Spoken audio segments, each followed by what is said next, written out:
she was a talented artist. Their meeting had been like a fairy tale, and their wedding was a celebration of love. But over the years, something had gone wrong. The warmth in their relationship faded, giving way to cold estrangement. James spent more and more time at work, while Emily spent increasing hours in her studio, painting dark, unsettling canvases. Their home, once filled with laughter, now sank into silence. Doubts began creeping into her mind when the scent of unfamiliar perfume started appearing on her husband's clothes. Messages in his phone mysteriously disappeared, and he himself became distant and cold. One day, she noticed a strange envelope on his desk. The address was written in a woman's handwriting, but inside was just one word: waiting. One night, Emily couldn't stand it anymore and looked through James's phone. The conversation with an unknown woman was full of passion and confessions. A raging fire of anger flared up in her chest. The next morning, while they were having breakfast together, she threw his phone in front of him with the open messages. At that moment, everything became clear. James didn't make excuses, only avoided her gaze, realizing that there was no point in hiding the truth anymore. The house was filled with heavy tension, broken dishes, tears, the deafening silence after the argument. Emily could no longer look at him. A wave of disgust and disappointment overtook her. He tried to say something, but the words stuck in his throat. Soon she demanded that he leave their home, but he hesitated, hoping that everything could be fixed. The vase, shattered against the wall next to him, set everything straight. Exhausted by the betrayal, Emily withdrew into herself, but soon met Daniel, a man who became her salvation. He listened to her, gave her attention, and passion she hadn't had in her life for a long time. Their meetings became more frequent, and soon she realized that she was playing the same game her husband had. There was no love in her heart, only the desire to drown the pain of betrayal. However, after a while, Daniel began to act strangely. He received calls that he immediately ignored, and one day, Emily noticed him hiding a note in his pocket. When he left the room, she pulled out the piece of paper. It read, "You know he won't stop." That night, she felt terrified. Who had written these notes?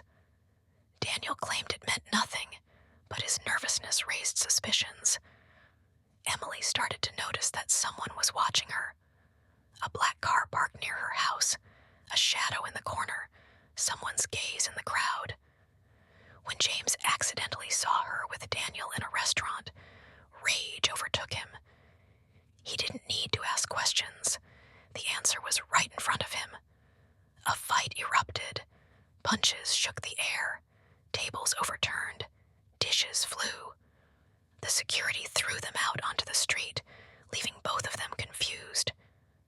James felt his heart breaking, but Emily looked at him without regret. Her heart had been closed to him long ago.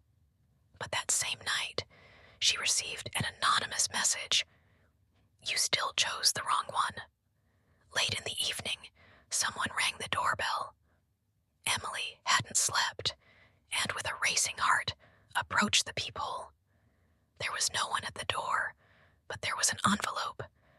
Inside was a photograph, her and Daniel, taken from a distance. On the back, the inscription read, "He's lying to you too." After this incident, Emily filed for divorce. The legal proceedings were quick but painful. They divided their property, memories, and lives. James hoped she would change her mind, but her gaze remained cold. The documents were signed, and everything that had once connected them was left in the past. On the day of the divorce, Emily took off her wedding ring and threw it into the sea, watching as it disappeared into the waves. James moved to another city, trying to start a new life. Emily stayed in her studio, creating new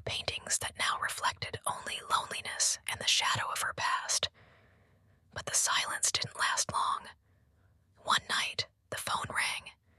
Emily picked up, but all she heard was heavy breathing. Then a voice, sending a chill down her spine. "You think it's over? Number, this is just the beginning." Soon, she started receiving new notes. "Have you noticed that you're being followed? Are you sure Daniel is just a coincidence? Watch your step. The next one might be your last." Emily didn't know who to trust. One night, her studio caught fire. She ran outside and saw a figure in the distance. James, Daniel, or someone else. The firefighters said the fire wasn't an accident. Someone had left traces of gasoline at the entrance. And then another call came. The voice on the phone was different, but she recognized it. It was someone she had buried deep in her memories. Someone who knew all her secrets. "I'm coming for you, Emily. You can't hide." Weeks passed since her studio had burned down. Emily couldn't shake the feeling that she was being watched. Every sound in the empty house made her heart race. Every glance directed at her made her uneasy. She couldn't trust her senses anymore. Someone was following her, and someone knew her darkest secrets. One morning, she opened her mailbox and found a new envelope. No return address, just the words, "Don't think you can escape." Inside was a photo of her house from one of the neighboring buildings. In the background, there was a shadow. She couldn't make out who it was, but judging by the silhouette, the person had clearly been watching her. "They know," Emily thought, gripping the photo in her hands.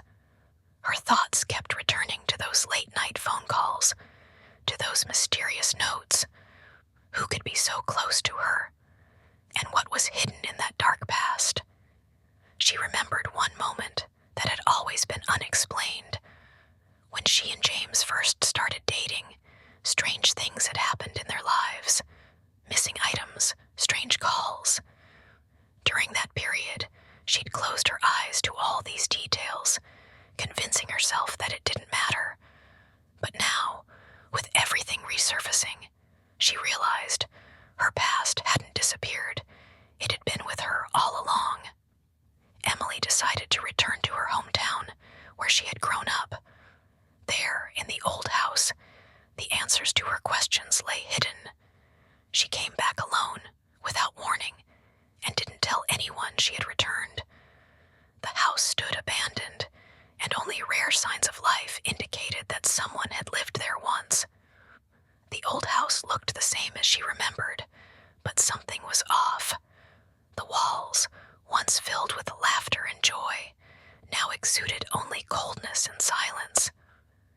She walked down to the basement, where she had once kept old things. The dark corridors were filled with the smell of dampness and mold. On a shelf, there were boxes of forgotten belongings, among which she noticed something strange. An old book, worn out and tattered by time. She opened it and saw that the pages were filled with strange symbols, as if someone had been trying to write something important. "You'll never uncover all the secrets until you look into the darkest place of your soul," one of the pages read. Emily felt a wave of fear wash over her. She recognized the book. She remembered her father, always silent and withdrawn, often reading these pages, saying that they helped him understand the world. Soon she found a hidden door in one of the walls. She had never noticed it before. It was carefully disguised, and only now did Emily realize that this door had not simply been locked. It had been deliberately concealed, as if something shouldn't have come out. With difficulty, she opened the door. Inside was a small, gloomy closet, filled with the smell of old documents and dust. Emily stepped inside and began examining the space. Among the boxes and old things, she found a drawer with old letters, her own letters written in her youth. But what struck her was another object, hidden in the far corner of the room. It was an old doll, worn and battered by time, with a dirty and crumpled face. But it was completely alien. Inside, in her hand, was a key. The same key she had found in her memories. She left the room and returned to the main hall. Emily held the key in her hands, feeling its cold weight. Her heart raced in her chest, as if this key could open not only locked doors, but something far darker and more dangerous that was now on its way to her. At that moment, she heard footsteps. She froze for a second, then saw a figure in the doorway. It wasn't Daniel, and it wasn't James. It was the person whose shadow she had seen all over the house, the person from her past, the one she had long tried to forget. "You shouldn't have come back, Emily," he said, stepping closer. But she knew her nightmare was only beginning.